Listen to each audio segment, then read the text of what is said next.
We're like news anchors. Yeah. I hate saying that. Like and subscribe. Like, click the bell. Do you want me to start? I don't know what to say. You cannot handle the flow. Okay. Son. Girl pop. This is why we don't film together. All right.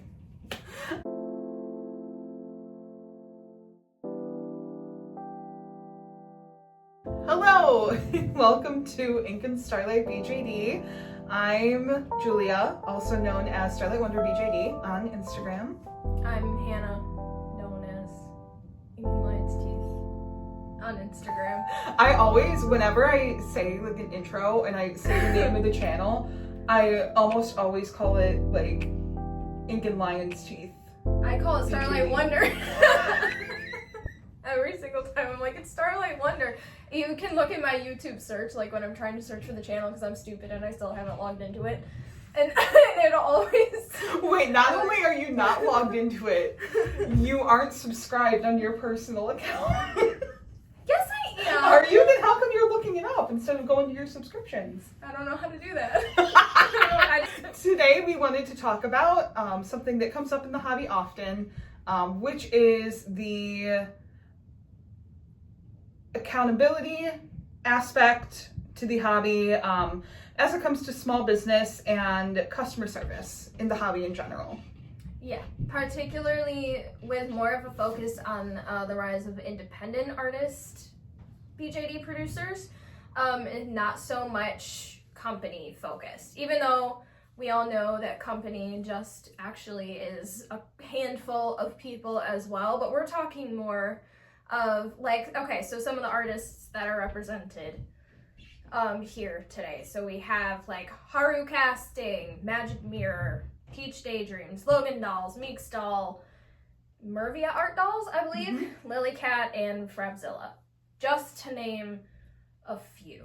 So we're talking more about that niche of artists. Yes. And we both really like art dolls, or independent artist made dolls.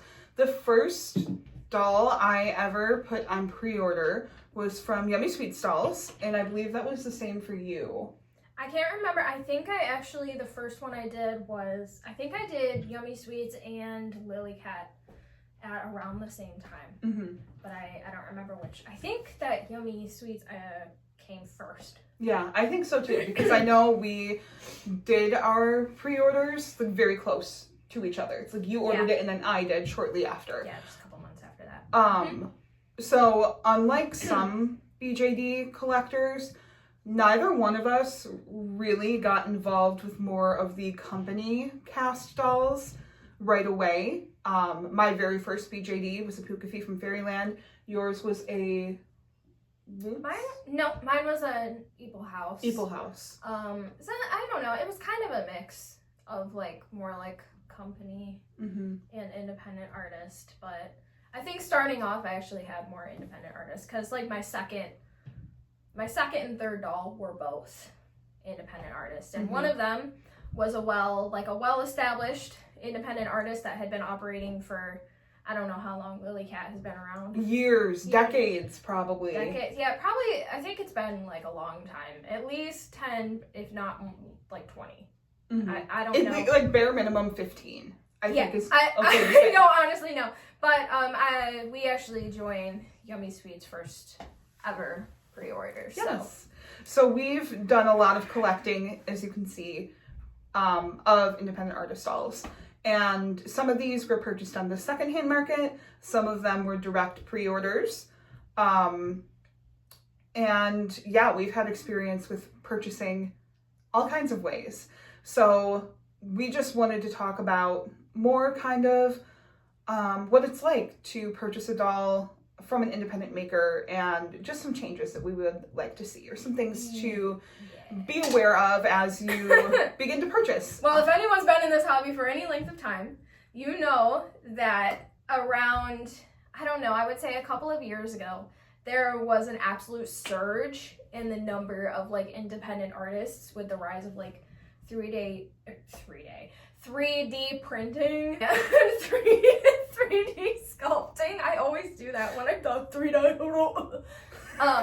But anyway, it made it way more accessible for a lot of people. So a lot of people started sculpting their own dolls and started, you know, running pre-orders. And there was just, it just like shot up in number over the past couple of years. And, you know, if you've been around for a while, you know, there has been the good, the bad, and the ugly. With a few notable, like hobby-wide fiascos that everybody knows about. The main one that comes to mind, who's the... Crap.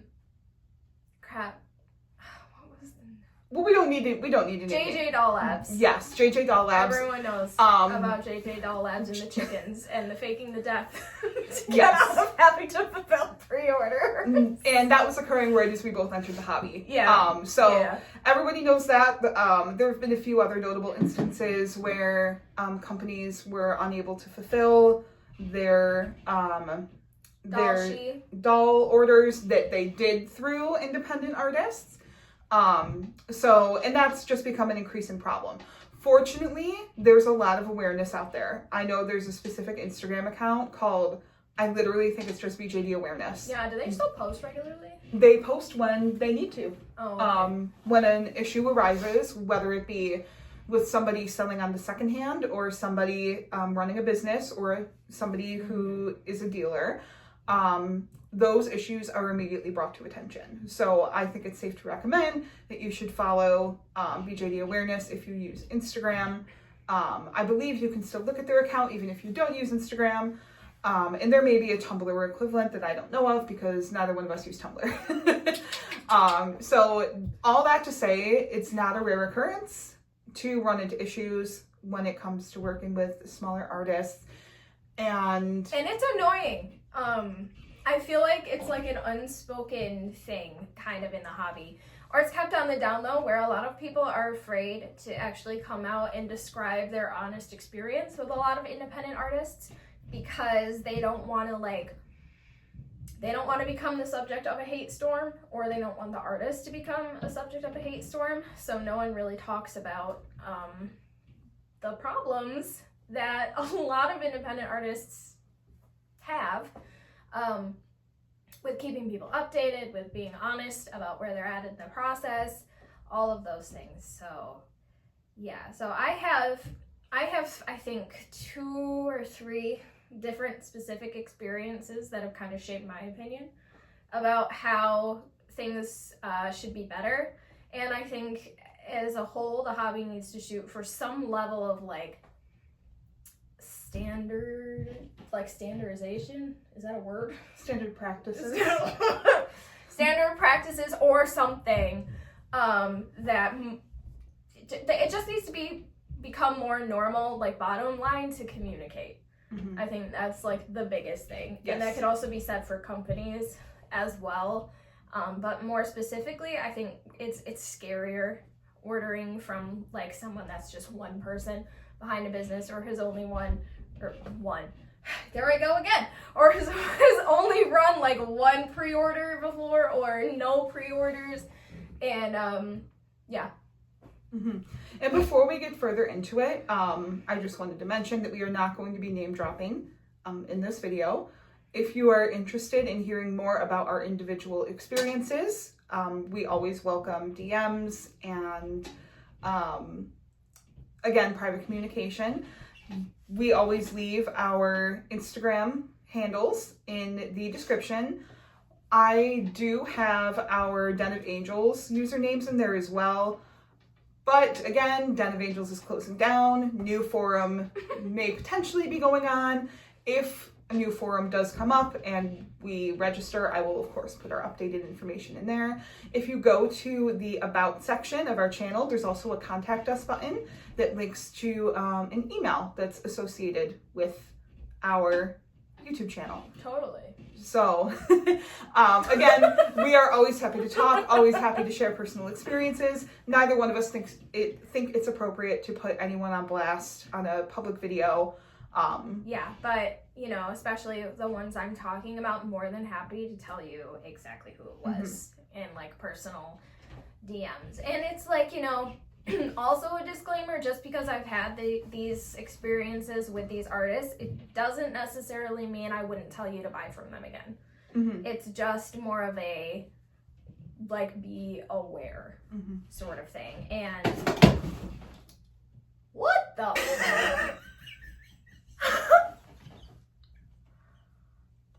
So this is what just happened. Hold on, let me... The light just, like, undid. Oh, hold on. Let me see if I can... Is it showing it? Yep. What?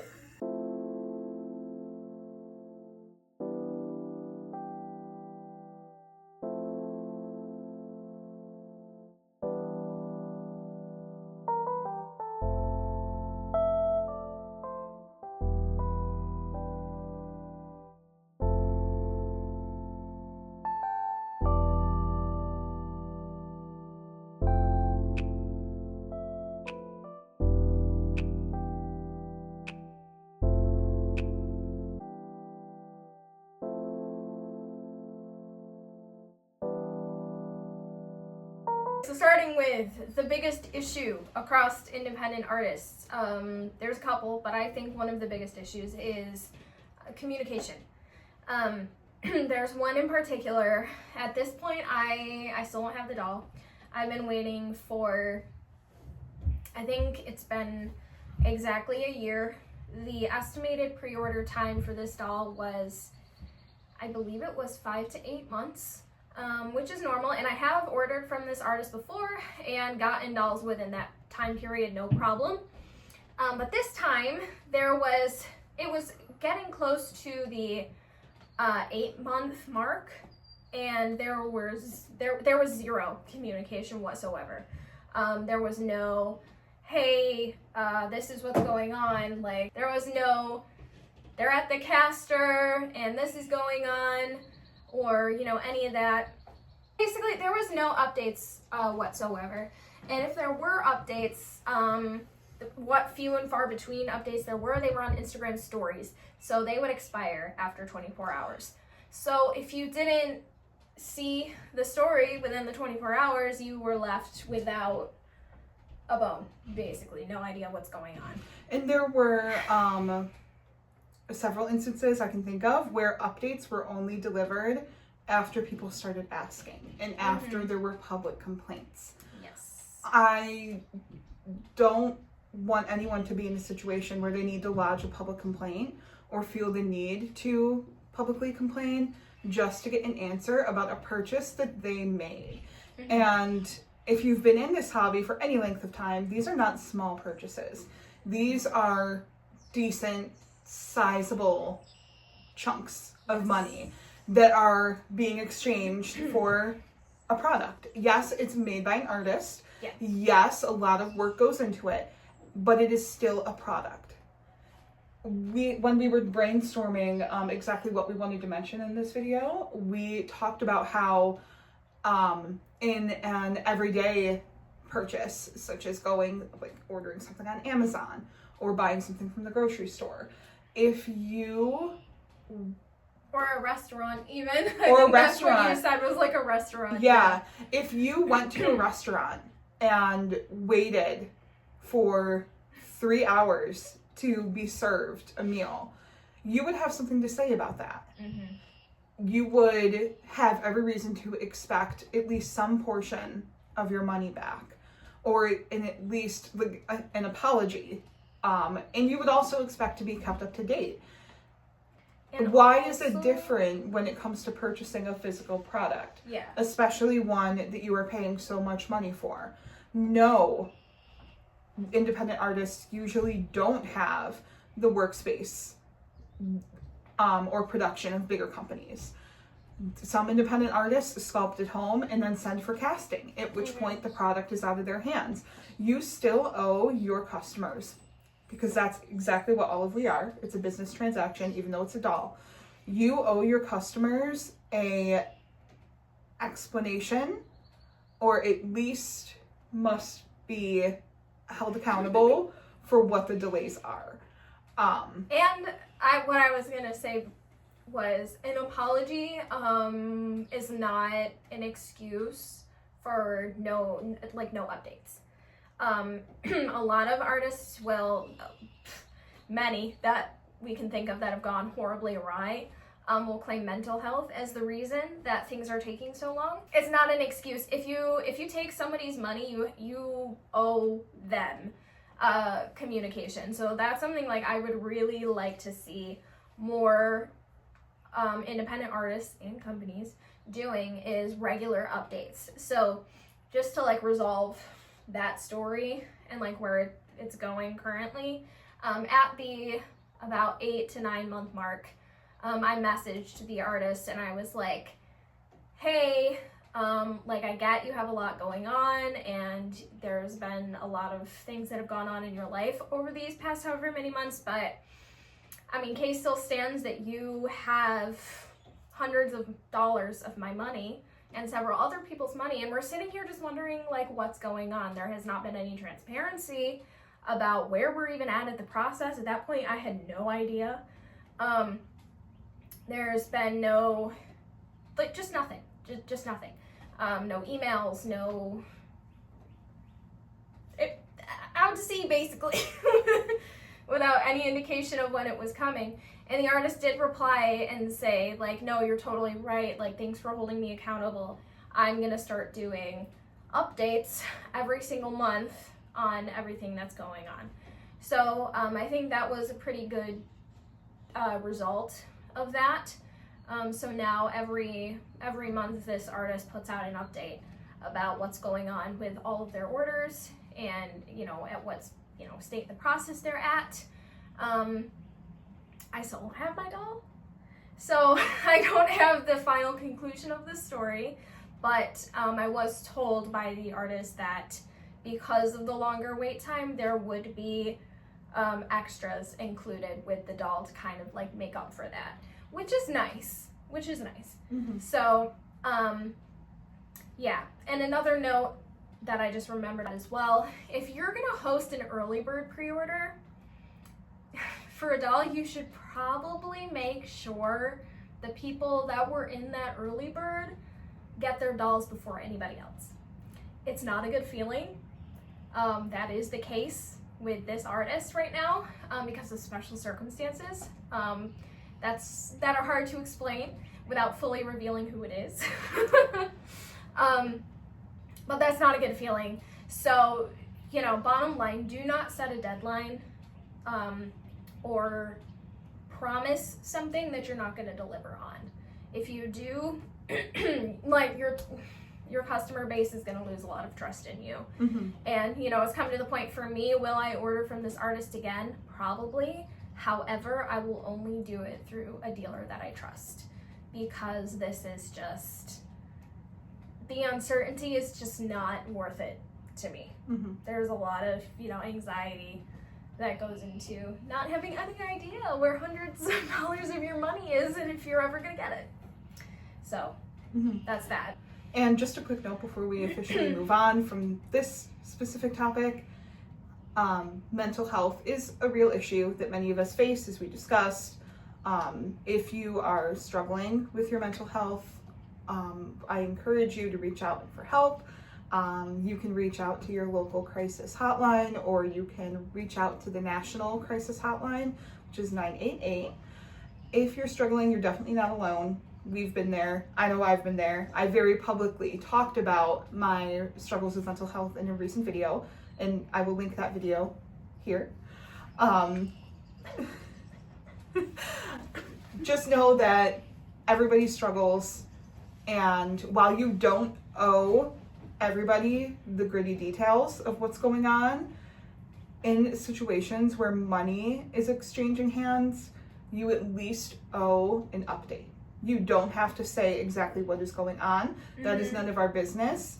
What is our business is knowing what is going on with the business that we are doing with you. Yes, an update, I would say an update with a firm confirmation of when the next update is going to be. Yes. And you need to make sure you meet that deadline. Whatever you gotta do to make sure you do it, you gotta do it.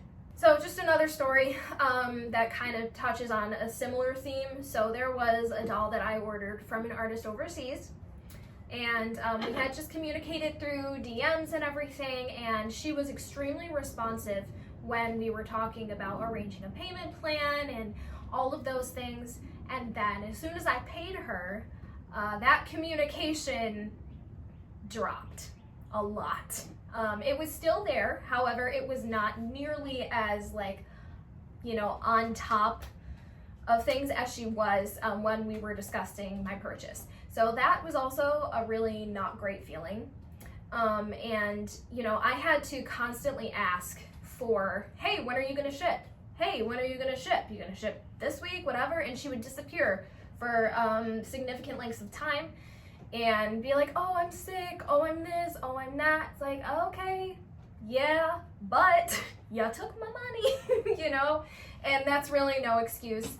And come to find out, I did do some research on Den of Angels about this artist and found that this was something that had happened in the past. Things happen, mental health gets in the way, physical health gets in the way. But you at least, again, this all goes back to the accountability. If you take someone's money, you still need to update them on what is going on. If you've ever purchased a doll overseas, it's an especially daunting experience because you have to deal with customs. Yeah. Now tariffs come into play, which was not a thing, at least for US hobbyists. It was not something we had to worry about for a very long time. Now, with just the chaos of the world and the delays in shipping and supply chain issues and just the sheer cost of getting a doll into your home, there's even more stress added. It's stressful for everybody. Communicate, get through it together. That's all that really needs to be said. Think about what kind of image you're putting out. If you are an independent artist, if you're super, super responsive up until the point of payment and then you stop being super responsive, that's not going to make your customer base feel safe or secure about their purchase. This is one. So this one is maybe a bit of more of a hot take. I don't know. We have not heard anybody talking about this. No, I don't think it's a hot take. No. And I'll say why. When you are sharing a product available for purchase, it's expected that when your customer buys that item, that they receive it exactly as it is portrayed. Yeah. There have been a lot of issues, and this really has only come up, I'd say, within the last 4-ish years, where I've really seen it take off. There are a lot of issues now with doll makers, and this includes dealers. I will extend this to dealers as well, who make a doll. They share promotional images on social media of the doll posed in all sorts of crazy ways, or the doll having certain features, and then you pay your money, you start your layaway, and 6, 7, 8 months down the line when you receive the doll, it does not perform as it was advertised. Yeah. I've seen a few issues where people who've had inconsistencies with resin color. That's a little bit more understandable, within reason, because resin behaves how it's going to behave. You don't have that much control over it. But when it comes there's to screen monitors too. Everybody has different colors on their screen monitor. It's like right. But when it comes to seeing a doll be able to completely pose, on their hands, like a handstand, and you purchase an item thinking that that's going to be the range of motion your doll has, and it turns out to not be the case, I do think that is considered false advertising. It's something now that buyers have to be extra aware of with the rise of AI, with the rise of being able to easily manipulate images, even right in the Instagram app, and I say Instagram because I feel like that's where people do most of their advertising. there are so many different ways to manipulate an image that can really lead someone astray. Similar to that, I've also seen and personally dealt with an artist who sent out a batch of dolls that did not pose well at all. Below even your, most basic expectations. Like when I get a doll, I at least minimally expect to be able to have them sit like this. They should be able to sit up, and it shouldn't take tons and tons and tons of effort to be able to have them sit. Those other poses, like the 1 foot or the handstand and all of that, like obviously I think we all kind of have an understanding that is going to be harder to achieve in general. It takes a little more dexterity or whatever. But if your doll has an issue doing even the most basic thing, which is looking pretty on a shelf and sitting, you really have a problem. So. And in this instance, I know I was not the only person to have an issue posing this doll, because Hannah had also purchased a doll from this pre-order and had numerous issues. We had a local friend who purchased a doll from this same pre-order and had the exact same issues we were having. Plus, she had sueded and wired the doll. Yes, she had sueded and wired the doll in addition to restringing. Yeah. Shout out to Katie, who is like the restringing queen. Anytime we have trouble, Katie is there. Yeah. And Katie even rewired or restrung the doll I purchased. Yeah. I had restrung the doll that I had purchased. So there were certain points where at least 4 different people had handled this doll and tried to fix it, while also trying to see if they could pose the doll in any fashion. Yeah. It was just not possible. Yeah. And unfortunately, Katie, Hannah, and we all wound up selling this doll because it just didn't meet our expectations whatsoever, which was very disappointing. Disappointing still was the artist response. I created a thread on Denim Angels a little while ago just to talk about this whole problem of artist accountability. And one of the things I had mentioned was what I called false advertising.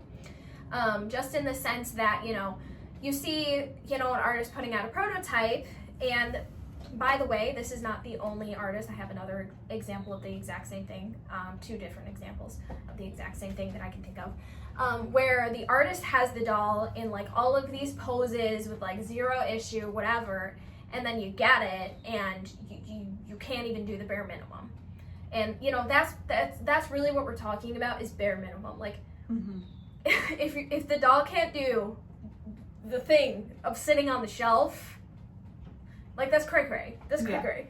So I put that thread out and just asked for people's thoughts about like how can we keep accountability a thing in the community.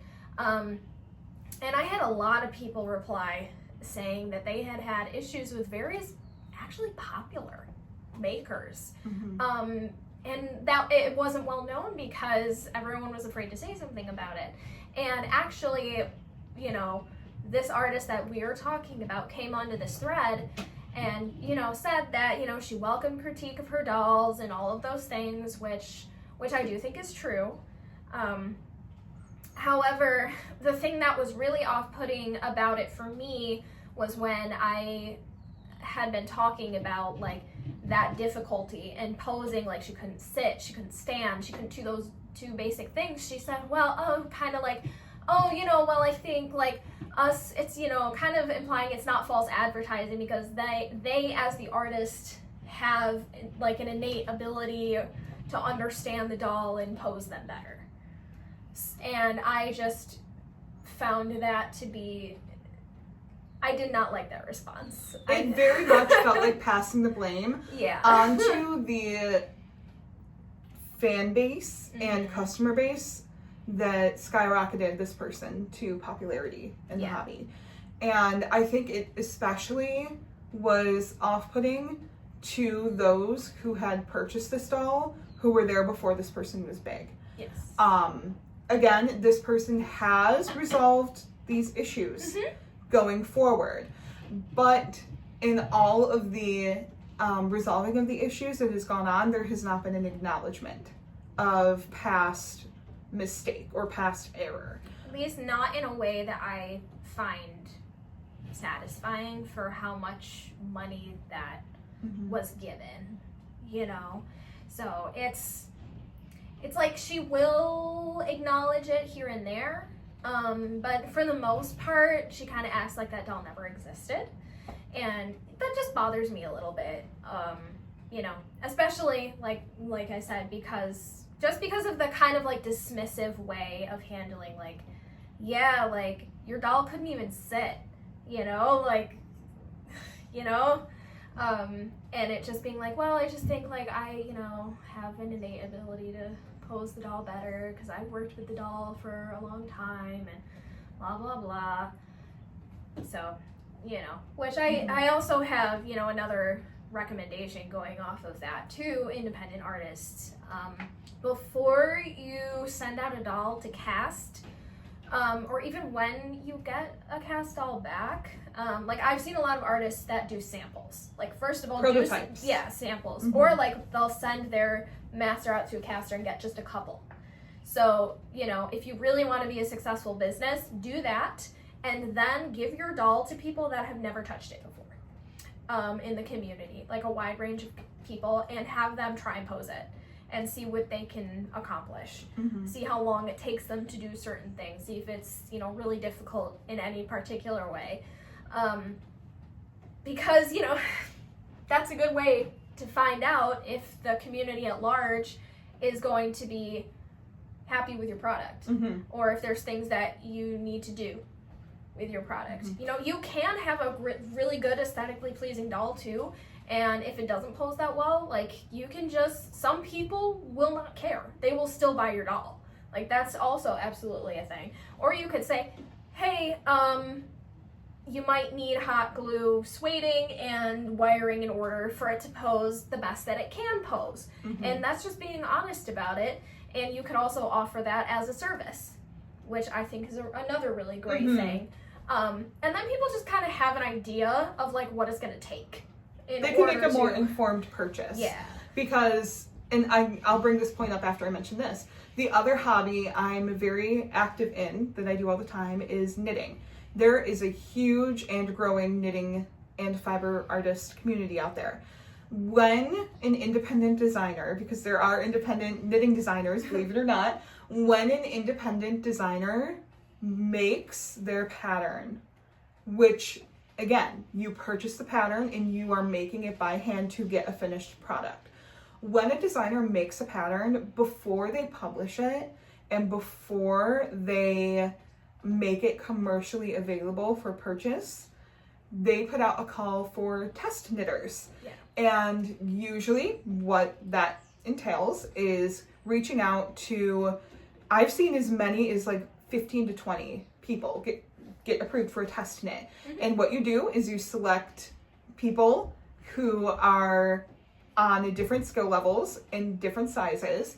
Most importantly, you have them make this pattern, point out any errors in the instructions, and let you as the maker know where it got wrong or where it was confusing. After that, edits are made and the product then becomes available commercially. Most of the time, test knitters are not compensated. Their compensation is getting that pattern. Yeah. They get their hands on that pattern and are able to, you know, make it and see what it looks like before anybody else. Sometimes there's a little discount thrown in, like a discount on another person's pattern, or a previously made design. Most of the time, people are just out here doing this for free because they like it. I know for sure there are people out there who would even pay. I'd say you could probably get people to pay like $300 for a prototype just to have the prototype that you could then get feedback on. Yes. Sell your prototype to somebody who is aware that it's a prototype and is agreeing to give you feedback, even pictures, videos. This way, you are still getting money in your pocket. And a person is getting the deal of having a doll that they want at a discount price. You get your feedback, and then you go from there. You make your adjustments, and then you do redesign as needed, or you consider the services you're going to be offering. Or like another thing you could do, especially because there's now like the New York City Doll Con, you could bring a couple samples with you to the con. And I actually know a couple of artists that did do this this past time, which I think is super smart, to gauge interest on their doll, but also to have people play with it. And that way they got an idea, because tons of different people came by the table and played with it, like what needed to be improved on. I think that's a great idea, because then you get tons of hands and different people that are like, oh, I want to touch and play with the doll, and then there you go. And there are many of us, with present company included, who, if we handle the doll, it's game over. Like, I am probably 10 times more likely to buy a doll if I can play with it. Good advertising. It is fantastic advertising. And we are fortunate enough to have we have a very robust community of collectors in our area, and we all meet up, which is fantastic. And we all talk a lot. We share what we like, what we didn't like. It is an in-person version of like comments that you would make on a person's Instagram profile. We handle each other's dolls. We talk about what we're waiting for. We talk about our experiences. It has been so lovely to hear from others and also understand the way other people's dolls work based on what other people have. I mean, that's helpful. There's, a couple of artists. It's so funny because there's like artists that I've been like loosely interested in. And then I handle the doll and I'm either like, oh, I need one of these, or no way. Yeah. It's which can happen both ways, but either way, it's a good way to get some real tangible feedback on your doll. So just another anecdote that kind of goes along with this whole idea of like, having posing issues with like very basic things that your doll should be able to do.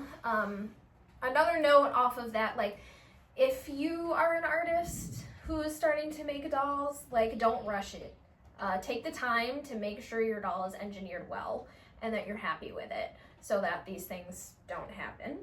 But there was another artist who had a pre-order, and a YouTuber, a popular doll YouTuber, had this doll and was, playing with it in the video and stuff. And there were two things I noticed from that. One, the doll was so kicky, it couldn't do anything. She couldn't handle it whatsoever without the legs kicking. And I could tell, like, on her face, she was trying to kind of, like, mask the frustration a little bit. At least that's what it looked like to me. And, like, that's really frustrating, And she, the only thing she said in the video, she kept being like, yeah, you could really benefit from sueding and wiring, which I think the artist might have taken and announced, if I remember right. I believe that artist is offering a service now. Yeah, I think so, which is a good way to do it, that it makes it more accessible and a more appealing option to customers. But the other thing I wanted to mention is, like, there were no, like, negative comments in that YouTuber's video about the situation, which I think just goes to show how apprehensive people are to say anything negative or give any constructive criticism whatsoever to independent artists in particular. Everyone is happy to, like, go off about companies. Nobody cares. Everybody knows about Fairyland's quality issues, or, all of that stuff, because people aren't afraid to do that. But people do seem to be afraid to talk about issues they have with independent artists. So with that said, about the fear of talking about true experiences, that brings us to our final point, I think, that there is more accountability among individual sellers on the secondhand market and for dealers in big companies than there is for independent artists. Yeah. And that's not okay. Yeah. Buying from a stranger, essentially, on the internet, even though you're still mutuals, like, that should still carry accountability, yes. But there's more fear of getting blacklisted from buying and selling on an individual basis than there is a fear of scaring away a customer base by doll makers. Yeah, or there's no way that I know of right now where, like, doll makers get blacklisted. Mm-hmm. Except for being banned from DOA, but, like, nobody cared about that. Everyone gets banned from DOA. Yeah, like, nobody cared about that. Another thing is that most artists, they don't welcome feedback. There's no space for people to give their feedback to an artist. Say they welcome it. In a way to share, so the community knows as well as the artist. Mm-hmm. The very first thing I did when I made my Instagram account for my dolls was make a feedback post. And it is the very first pinned, it is the very first post pinned on my profile that you will see whenever you navigate to my page. I know you do the same.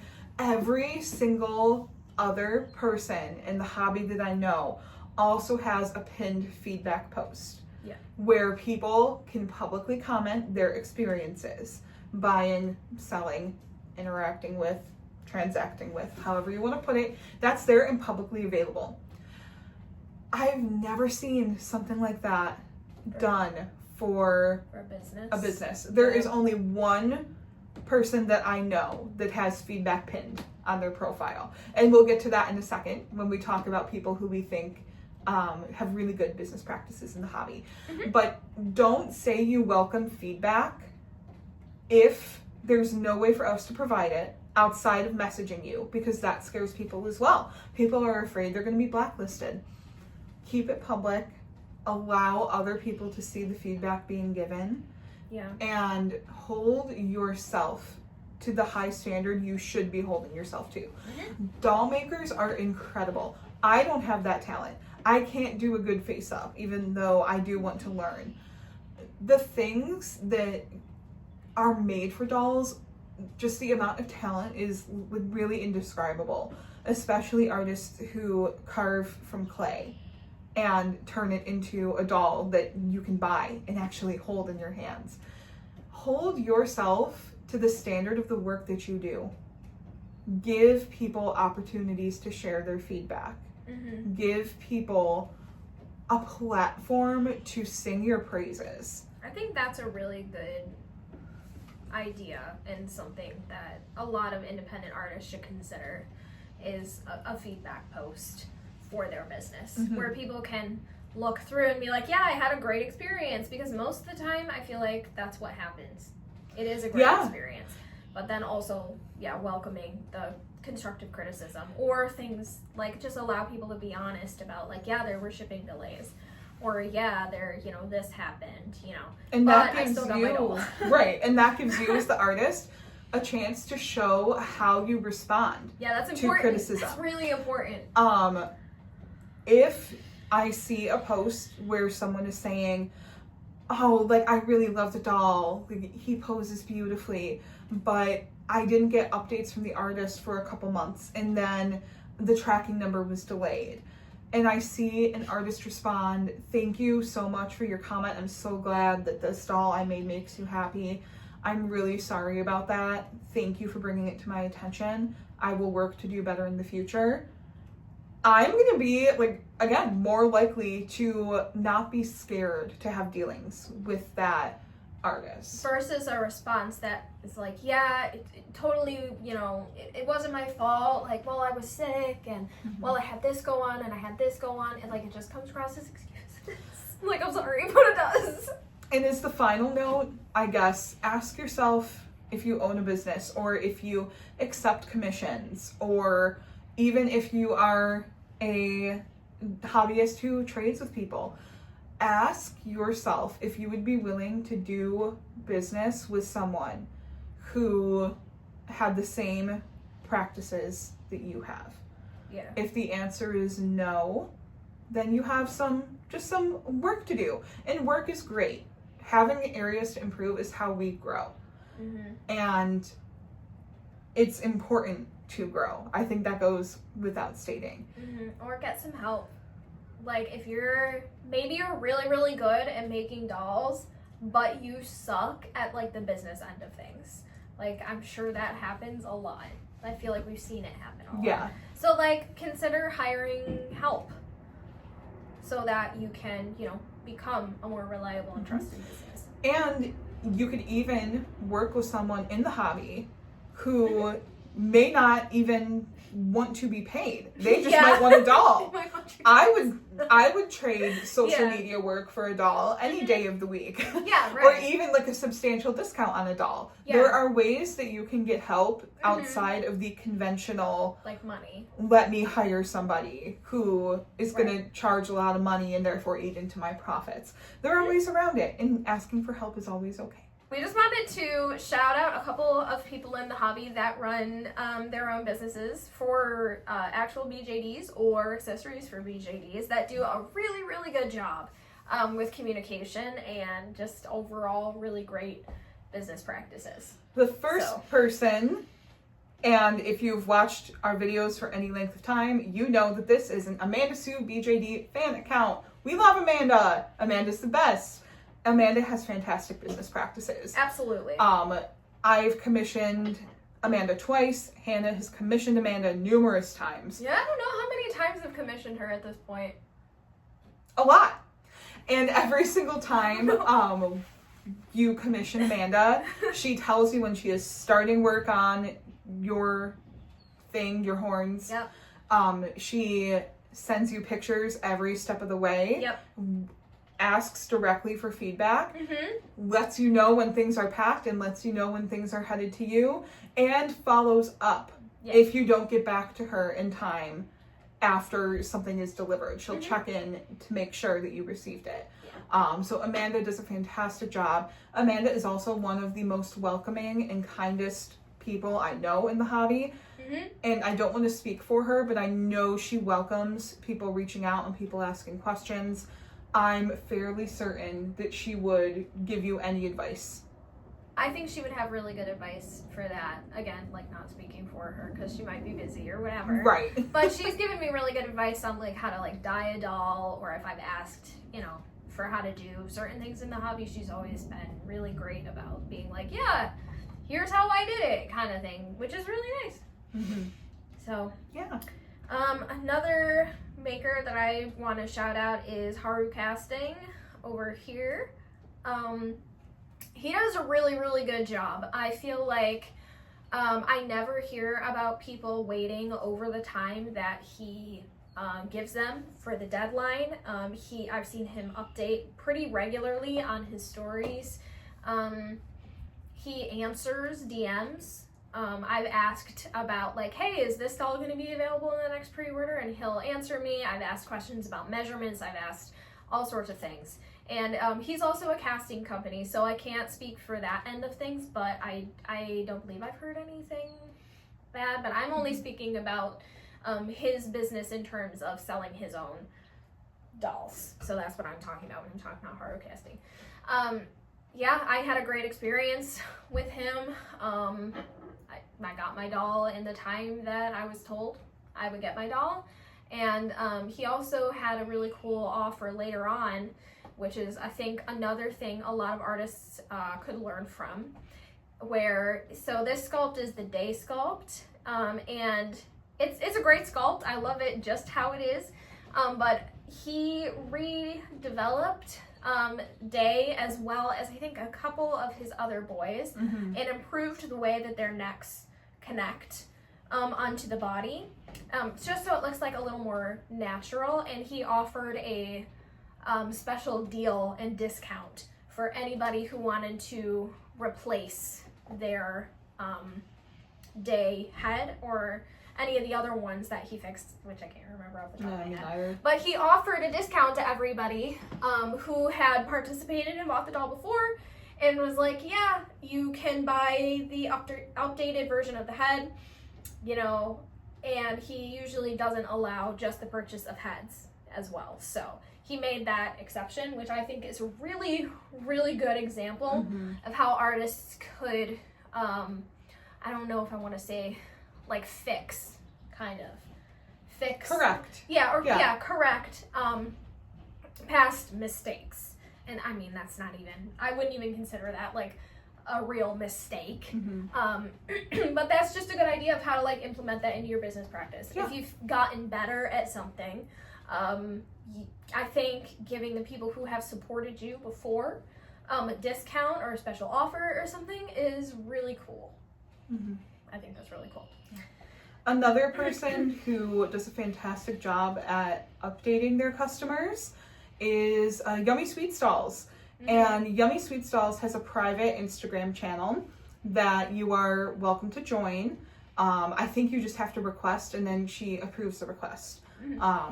And in that channel, there's usually not an ability to talk back to Connie directly, but there is a way to like respond with emojis to the messages that are sent.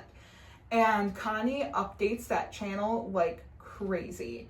Anytime there's a status update, anytime she hears something from the caster, anytime she makes a significant move or even a significant development in her sculpting, she puts it in that channel.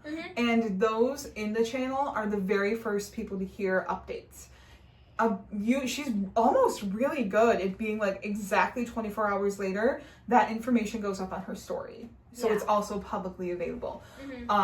Connie's communication is next level in that channel. It's really good. And it goes to show there are many ways to update your people. It can be through an email. It can be through a private channel. There's so many different ways to do it. And also, just a comment, I think that should be the standard. I think that's what we should be shooting for as a community and encouraging artists to do. And kind of like, honestly, accepting not much less than that.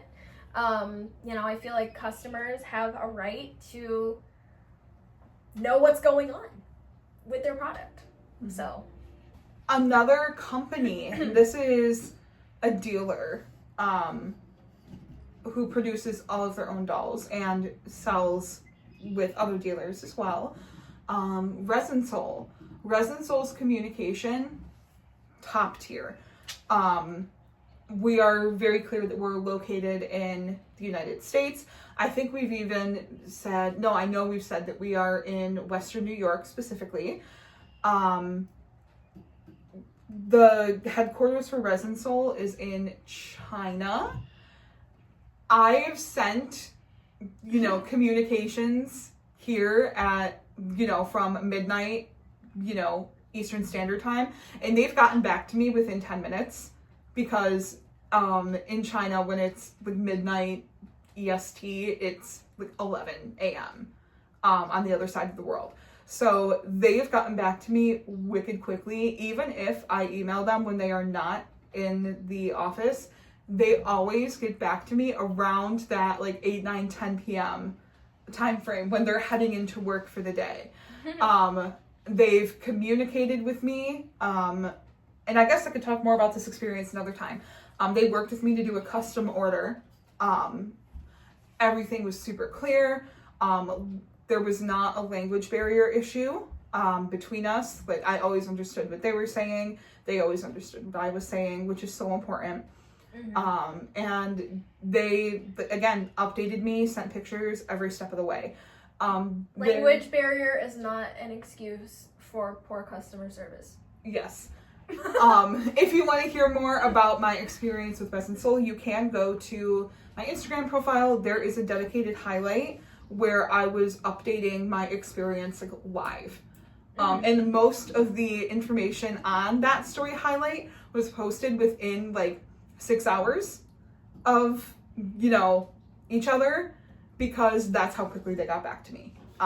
So again, that was great. Meek's Stall. Yeah, if you want to talk about, I love Meek's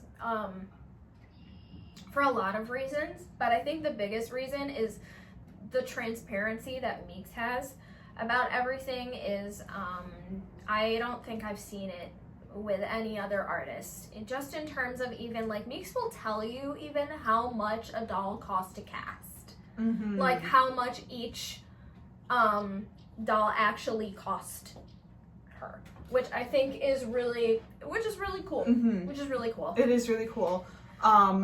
Meeks also, I placed a very big order from her, which we will be talking about soon.